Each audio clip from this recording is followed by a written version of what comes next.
quand un ordre est manifestement illégal il faut désobéir loolu la yoon wax. ah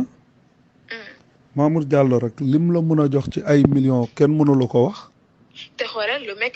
il m'a forcé ma am benn conversation am moom comme si moom daf may jàppale rek nee na comme si daf may jàppale est-ce que xam nga loolu. moom ci boppam. te moom moo tëgg lépp ah. waaw. moom moo tëgg lépp moom moo ma wër si ba gis ma man xaw ma woon kan la mais dafa tiid moo ko waxoon ne am naa benn cible boo xamante ne le gars yi dafay dem di koy seek ak moom rek. Mamour Diallo ñu dugg dem maître Sow yor naa benn lii nii li yoo xamante ne maître Sow moo ko bind sa loxo numéro jox ma ko dinaa la ko jox maître Sow maître Sow ñoom ñëpp ñu wax si après ñoom ñu ne mun nañ am sperme ma ne leen sperme comme ça veut dire quoi yéen est-ce que ay nit kenn et tout ça ñoom ma wax ne dama retourné waat li nga xamante ne duñ ko def say ni doom déjà loolu noonu c'est benn affaire bu grave ñoom ma dama retourné waat pour ñu am sperme. gis nga nag loolu nag gis nga loolu noonu rek. luñ qui est grave. luñ ci mën a liggéey pourtant am naa ci. oui loolu luñ ci mën a liggéey. après ma demaat ce même jour. J'ai appelé maître, mais une semaine après, maître m'a appelé pour me dire que le gars, il est là, mon rogue, wadi, ñëw na fi de parce que dama duggoon cabine ak keneen ma ne ko ñëw na mais def dara dafa ñibbiwaat ma sew. voilà dama. mais après mu dem mais jour boobu si Mamour Diallo mais moo ñu jox oto ñu dem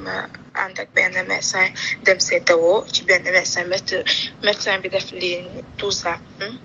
je l'ai dit médecin bi dem. def prélèvement bi et tout ça. léegi nag gis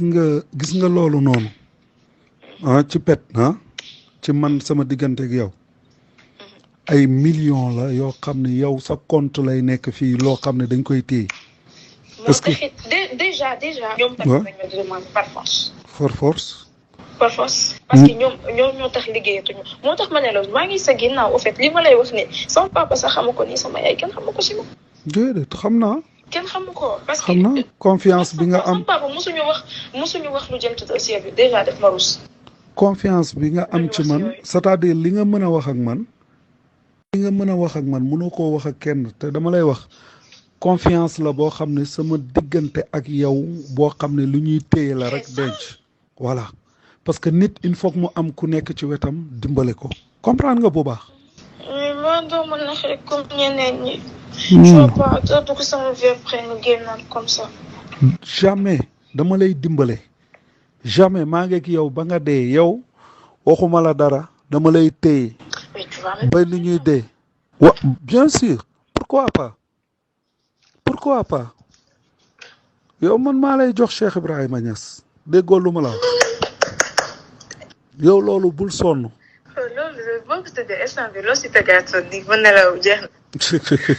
loolu laa na Cheikh Ibrahima Niass loo si tëggaatoon ma dem na la. loolu amul benn problème loolu man maa la koy jox waaye dama bëgg ñun tamit yaa ngi dégg ñu am loo xam ne luy jëriñ ëllëg la ñun ñëpp. aw ma problème man bu fekkee ne man d'accord naa bu fekkee ne dañoo wax ne benn dinaa leen fa ket bu ñu waxee ne mënuñu defal compte je sais mën nañ ko def sa compte. bien sûr dañ koy jël dama koy jël. mais nag day après day dëgër ni. dañ koy jël léegi daal li ma lay wax daal mooy. loolu yëpp.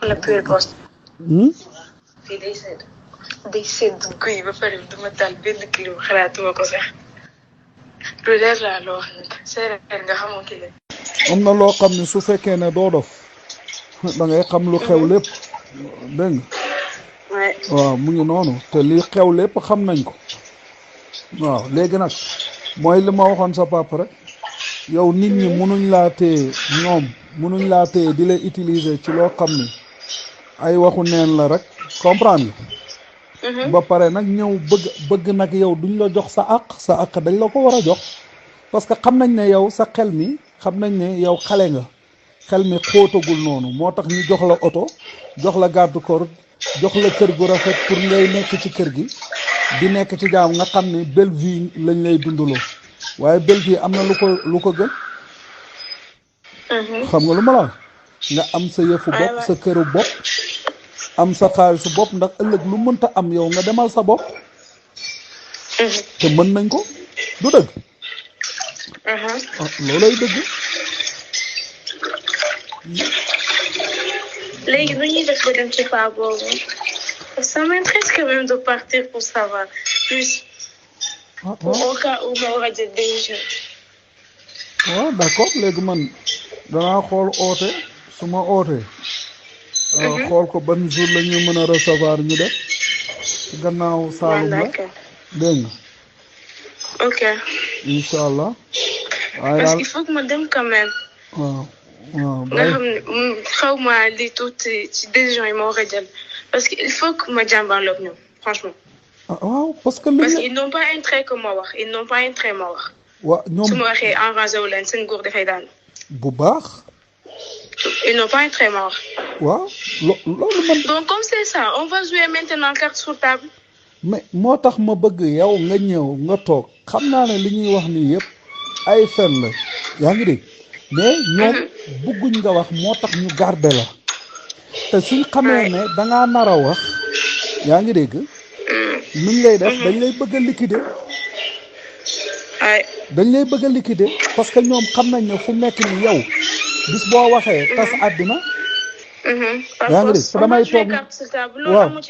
man amu ci sax demal ma ñëw parce que sa papa dafa ne benn kilifa lañ am gis nga ba muy def conférence presse dafa ne benn kilifa lañ am ñu ngi koy déglu man nii lay wax sama papa woon na ma téléphone ne ma bul def loo xamante ne si mbi yëgu ko loolu la ma waaw donc léegi nag ñoom Maître El Hadji Diouf ak ñooñu du leen arrêté parce que Maître El Hadji Diouf affaire am mu ngi ciy baax bah oui ñoom ñëpp ku si takk képp ku si takk sa affaire mu ngi baax sincèrement xam na ne moom Maître El Hadji Diouf xam na ne lim nekk yëpp ay fen la mu ne xaaral léegi may jéem a encaissé di lekk léegi ñu ngi koy jox xaalis moo tax mu ne léegi nag nday mbili gi nga xam ne nag coow li yëpp moom la topp lu tax moom duñ ko jox allo ma ne xam nga yàlla moom tey su doon wàccee mbugalam fekkee tey la ñuy dem àllaaxira man damay bokk de lu tax ndax man nekk na complice ak yow toog xam ta noppi xam nga boobaa moom ndax fu nekk nii moom mbugal yàlla moom kenn xamut du jeex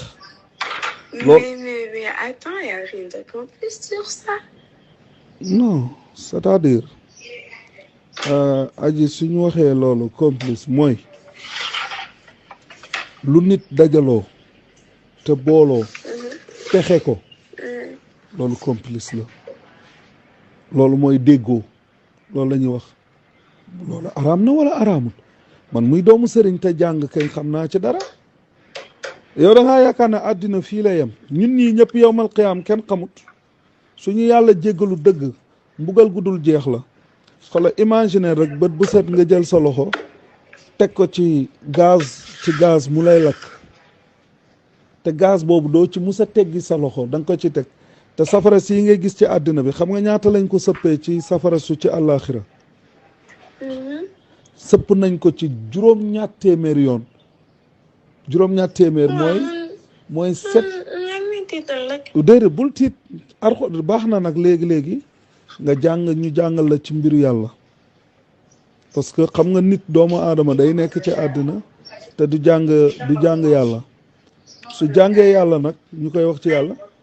dana am lu bari loo xam ne dina ci bàyyi xelam mais nag yàlla borom yërmande la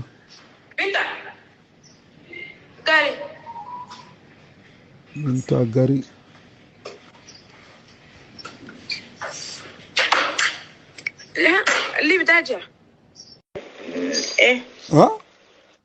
loolu mooy problème bi yow mii nday mbili gi nga xam ne yow